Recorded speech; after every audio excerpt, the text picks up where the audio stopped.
Welcome in. It is day 144, and you're speaking to the Meeples Champion. And welcome to December. We are closing in on the end of our year. It is almost 2023, and that's also closing in on the midway point of our actual full year that we're going to be doing these videos on that daily review. And today we're going into a small game. This is a game I picked up many years ago just as a fun little Saturday night game when I used to get together with some friends and we'd be looking for something to do in between the big ones. This game is called Get Bit. Now, you can't really see much of it. There's no box. It's one of the ones that went into my smaller portable games for those easy to bring, 15, 20 games all together, get everybody to be able to play easy stuff for the night. But I'll be putting up a picture for you guys so you can see the actual box to this. And the concept of this game is very simple. So we're all robots trying to escape a shark. You get dealt a hand of 7 cards for 1 through 7, depending on number of players. So as you lose a player, you drop off your highest card each time. And on your turn, you're randomly selecting a card from your hand and playing it. Now, at the start of the game, you're randomly put in an order. So you don't know where everybody's going to end up. You can come up with what you're going to do. First person, put them out there. If you want to go by a last person to have a cannoli or whatever you want to do, you come up with the rules. But you put them in random order. And then when you play your cards, you'll go, okay, well, whoever played the highest card moves to the front, but they can't move ahead of somebody that they're in a tie with. So as you have ties, you stay where you are, and once you're done with everybody's card having revealed and showed what happened, you then see who's in the back of the line, and they're the ones that are going to be closest to the shark, and they lose a limb, and you pull off a leg or an arm. You do this repetitively. Whenever somebody loses a leg or an arm, they immediately get to pick up all their cards again. So they've revamped up with their cards. And when you get to the point that everybody has basically done this repetitively and somebody loses all 4 limbs, they're out. You do this over and over until it's down to 2 players. And when it's down to 2, whoever's the one that's in the back gets eaten. And that's it. So it's a quick game. It's 5 minutes. It's simple. It's nothing special, but it's a fun little game that I think primarily is for kids. Why don't we jump in here, though? We'll talk about this game and our 7 categories and see where it really ranks. When it comes to the art, I actually really liked the art of the box. I think that this is an art that is, it grabs the eye. It's colorful, and it's meant for kids, and it grabs a kid's eye. It's a thumbs up.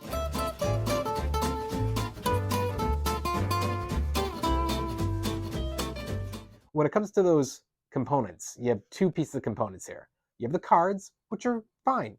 If you're trying to judge these, they're like a 3 out of 5 scale. They're not going to just rip or wear easily, but these aren't massively well-made cards.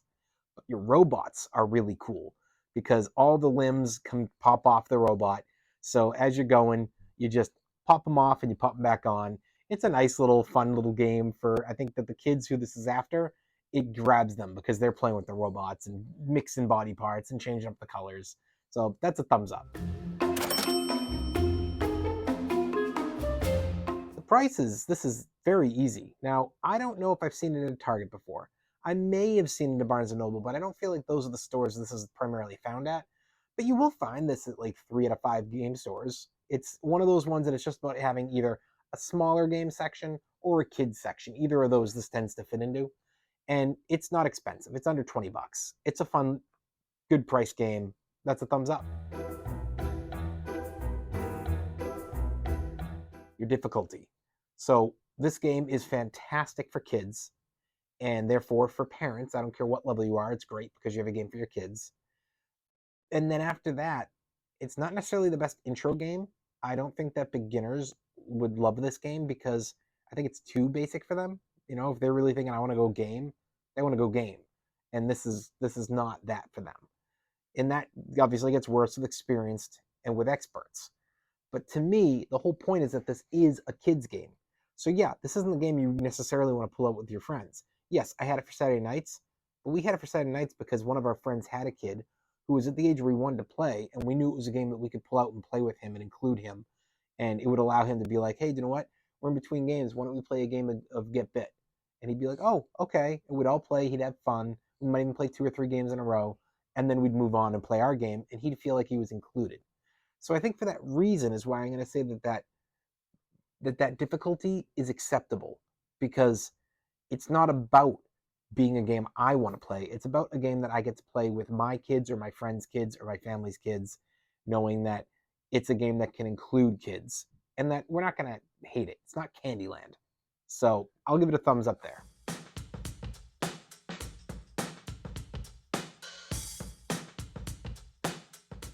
Your replayability. So this game is all about being replayed at once. This is not going to be played on a regular basis, again, unless you have kids.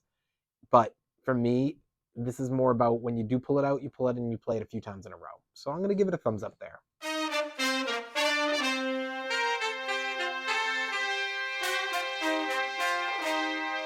Your keys to victory.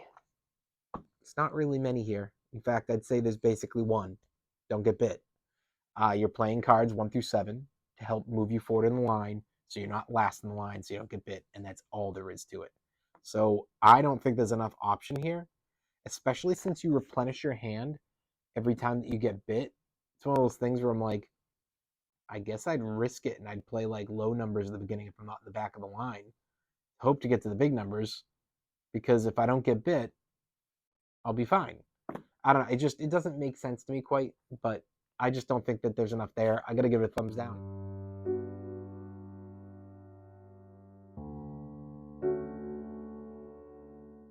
Is the game unique? So at the end of the day, it's almost a trick-taking game. If you think about it, you're all playing a card, and whoever plays the lowest loses. So recently we talked about tournaments at Camelot, and that was how it worked. This is, yeah, you think of it and you're like, oh, I play a card, and then if I'm in the back, I get bit. And you have all these things, these components, which are great distractions.